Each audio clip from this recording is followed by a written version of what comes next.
אתה באמת.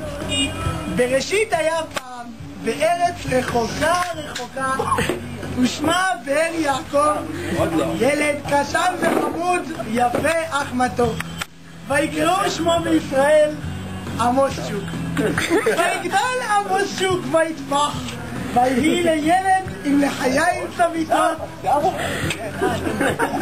אוכל ושותה, ושוב אוכל ושותה, ושוב אוכל, ועוד קצת, ועוד קצת,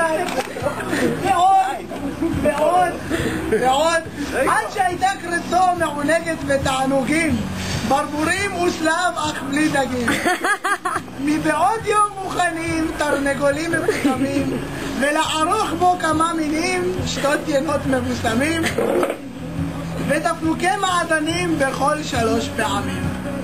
ויגדל הנער, ויאמר להוריו, הולך אני למצוא את עתידי. הולך אני למצוא את עתידי. ויאמרו לו הוריו, בחך.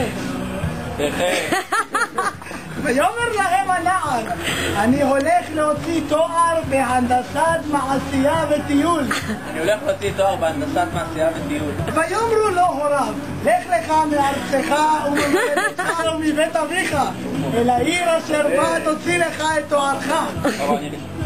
לך לך מארצך ומולדתך ומבית אביך, ומבית דודיך, ומבית גיסך, ומבית השני, ומבית אחיך, אל העיר אשר בה תוציא לך את תוארך.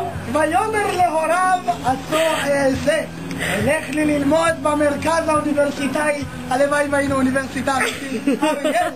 עשו אעשה, אלך לי ללמוד במרכז האוניברסיטאי אריאל. ויאמרו לו הוריו, נו לך כבר, ותפסיק כבר לדבר בתנ"כית כמיושן תיכו. נו, לך כבר. תפסיק כבר לדבר בתנ"כית, זה מיושן תיכו. וילך הצוציק, וילמד במכללת אריאל. תפקיד אופי. תודה רבה.